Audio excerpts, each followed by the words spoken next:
Maria Harries, thank you for joining us. We're here at the Synod of Bishops. Now, before we get started, let me go to this list here. You are the chair of Catholic Social Services in Australia. You're also a social work consultant, private practice. You're a professor at Curtin University, also a research fellow in social work and social policy. You're a member of the Truth, Justice and Healing Council in Australia. You come from a family of 8. You're married. You have a child. You have a grandchild. I think that's it. That's the comprehensive list. But thank you very much for taking time to join us today. That's part of the list, but what's relevant for here, yes. Well, I have to ask you, because we're here at the Synod of Bishops, considering that wealth of personal and professional experience that I just listed, what did you come to the Synod of Bishops to say? What was your message to the Synod? I carried with me 2 really important things. One is the voice of thousands of men and women who work for the Church in Catholic Social Services in Australia and who work on the margins with people who are damaged, bruised, traumatised, and who often feel quite alienated from our Church because for them the Church feels very rule-bound. Mm-hmm. And they don't easily fit into the rules. Their lives have been so damaged, often from the very start of their lives. So it's really a call to be very thoughtful and compassionate in our, not just our pastoral work, but in our journey, our spiritual journey with these men and women. The second comes from the families themselves and from all sorts of different cultural traditions. Australia is full of, I think it's the most multicultural place in the world, really. So these families have many customs and traditions that similarly they need to be thought through quite carefully in relation to the Church. And in particular, I'm interested in representing in the way I can as a non-Aboriginal woman the particular needs of Aboriginal Australia. Mm-hmm. You're here at the Synod, you're part of the discussions, you're hearing all of the discussions. You're also part of the small language groups. You're in one of the groups that's going systematically through the working document to discuss all these issues in depth. What are those discussions like? Do you feel that you as a lay woman, one of the few lay persons here at the Synod, do you have a voice? Is your voice being listened to? In my group, in the group I am in, which is an English group, there are people from, I think, 20 different countries. Now, whilst they all speak English, for a large number of them, English is still a second language. So the communication is sometimes quite difficult. My academic analysis of the group in which I sit is that because there are really strong scriptural scholars in it, very strong, able, very senior men, it's quite difficult to find a language that doesn't appear to be contradicting a doctrine, to find a language that simply represents what is happening to families. In my expertise in this particular synod is really an expertise in relation to the experience of people. It's not a scriptural expertise at all, although I am thinking of doing a theology degree after this. Mm-hmm. So, number one, I think it's hard to find a language. And it's particularly hard because of the strength and the eminence of certain voices. And it's particularly hard because for some of the people, and I have spoken to some of them about this, it's too hard to understand even what is being said, let alone respond to it. The other thing is that, and again, I am certainly not being critical, but I am aware that as a single woman, and I have a colleague who's a single woman, but she is a nun, a sister who I work with. We all work together. That the female voice seems to be easily seen to be a female voice that is asking for the ordination of women. It's not I'm not here to represent a faction that wants the ordination of women. I am, in part though, as a woman, interested in women being seen to be in stronger roles in the Catholic Church, not to just be present in influencing the thinking, but actually being present in celebrating our church.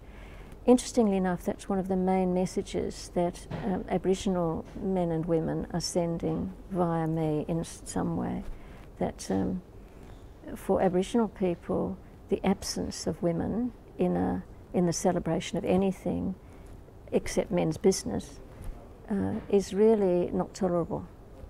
So the small groups are fascinating, theologically fascinating. I think I should get an honorary degree in theology after 3 weeks. But I feel I have to try and be as heroic as I can. You've been here now, we completed the 2 weeks. Have you heard anything or seen anything that has surprised you about this process or this assembly? What has surprised and excited me is the acknowledgement of the diversity of our church, and the pleas that are coming from various groups for more localized discernment around how to engage with the various levels of people and groups in those communities. That has surprised and excited me, because I can't even imagine how an Aboriginal Australia from the centre of Australia and could think in any way similarly to somebody sitting in the Vatican. It is, to even think about the translation of what I'm hearing to fantastically bright, educated Aboriginal people is extraordinary. And our African bishops are saying that in relation to Africa, of course. And South America is an awful long way away from Rome. Mm-hmm. So that's been very exciting.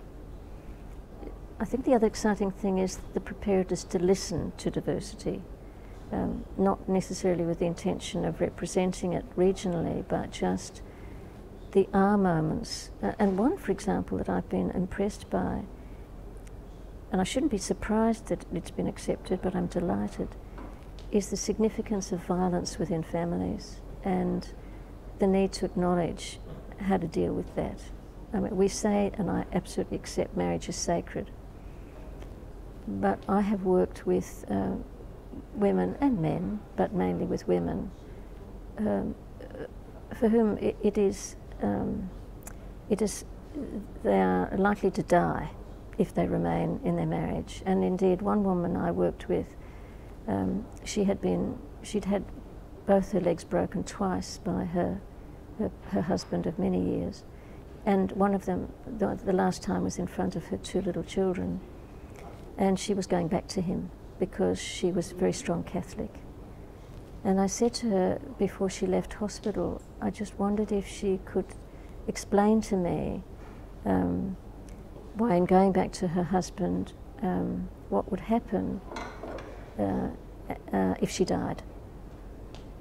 And the next day she came to see me and said, I will die if I go back, and my children won't have a mother. And it is better that I leave him than that my children have no mother. That's the level of violence that, and the collision point between faith and what is actually happening in families. And I've been really excited that we've been able to start having a little look at what that might mean. Do you think overall that the bishops have a good sense of those realities? Did they have their fingers on the pulse of the church at that level? Because I think a lot of people look at this Synod of Bishops that's happening and they say, the conversations that are theological conversations and the implications of this are interesting, but how does what's happening in this room upstairs affect the reality of the world? Does it reflect the reality of the world? And is there a dialogue there? And is there a knowledge and understanding and a bridge between those two worlds? Do you feel that the bishops on a whole have that pulse of the church and the reality of families? Do you know, this is such an interesting question. So often in recent months I've been told we are so grateful that there is a Pope who understands. And for the first time, this is in the statements of people of my church in Australia, and for the first time we feel that the chasm between what Rome thinks, and remember it's what Rome thinks, not what Rome thinks and what we think and what we do, may be narrowed a bit. So I come here with that ringing in my ears, the two things. One, the relief that there's a sense that somebody here under the Pope, His Holiness, understands, and the chasm might be reduced. Being here, in answer to your question, I think that there are some of the fathers who are extraordinarily aware, particularly the ones who come from a pastoral place, and there are some who come from and still are in a very pastoral place. Mm-hmm. My other sense is that the largest majority aren't, that their discipline is an academic discipline, a very important academic discipline.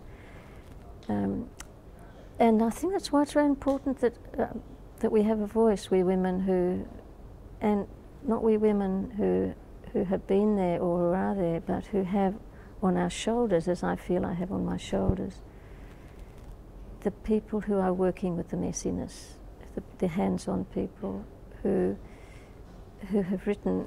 The document that came to the Vatican was 350 pages of their words and their wisdom and the experience of the men and women who have taught them. And a lot of them sit at the other side of the chasm. Mm-hmm. What do you think that the families that you work with expect or hope to hear from this Synod of Bishops? Well, to be frank, unless it's said in very simple language, they don't expect very much. There's a whole... Ironically, I think one of the things that is certainly out there and is in here is they would like to see the church open its doors to different ways of thinking about marriage and family. I don't think that was ever likely to happen. You know, doctrinally, the doctrine is there and will always be there. Right. But if they can't get that, which is what some of them would want, I think they would like to see the church as more welcoming, more engaging, more less dogmatic, less judgmental about the very, very, very, very ordinary lives and the lives that people lead in desperate poverty. Our refugee situation is abominable, like it's happening in Europe. Yeah. And you know, what people really want is love and warmth and closeness and an understanding that we are all dreadfully imperfect. That is coming from His Holiness, very clearly. I would hope, and I think they would hope, that somehow the Synod embraces the language of generosity and openness and compassion, and the word that is used a lot, accompaniment, and real love, right, which doesn't sit in judgment. One final question for you. I have to ask you to imagine this scenario with me, but I think it's interesting to reflect on. We're at the Synod of Bishops on the family. If you were at a synod of lay people on the vocation and mission of bishops, of the pastors of the church, and you were with a group of lay people sitting in the room discussing what that mission and vocation is, what would you say at that synod? What would you say is important for the bishops to know about what the people of God think about their mission and their vocation? Well, in some ways I sit with a smaller group of bishops when I've met with bishops, and I wouldn't know what I'd say about in reflecting on this particular Synod of Bishops. But I think I would be clear with them that bishops need to learn from them, and that families we need to work together to give a voice to what is happening. And I think most bishops want to hear. I think it is much easier for bishops to hear, at least the words of the wisdom of families, than it is for families to hear and understand the wisdom of bishops. I mean, as I said to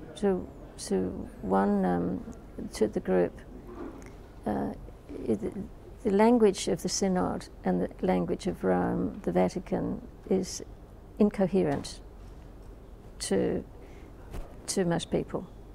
And you know, one uses here the term magisterium as if absolutely everybody understands what it is. I would think that there's probably no one that I have worked with in 50 years, apart from someone in a senior position in the church, who would know what magisterium in the church means. So I would be working with them to help them to talk and to have a language for bishops. But I would say that they would need to be teaching their bishops about the language that bishops need to use in talking to them. Maria Harries, thank you very much for joining us. Really appreciate your time. Thank you. Thank you. Love talking to you.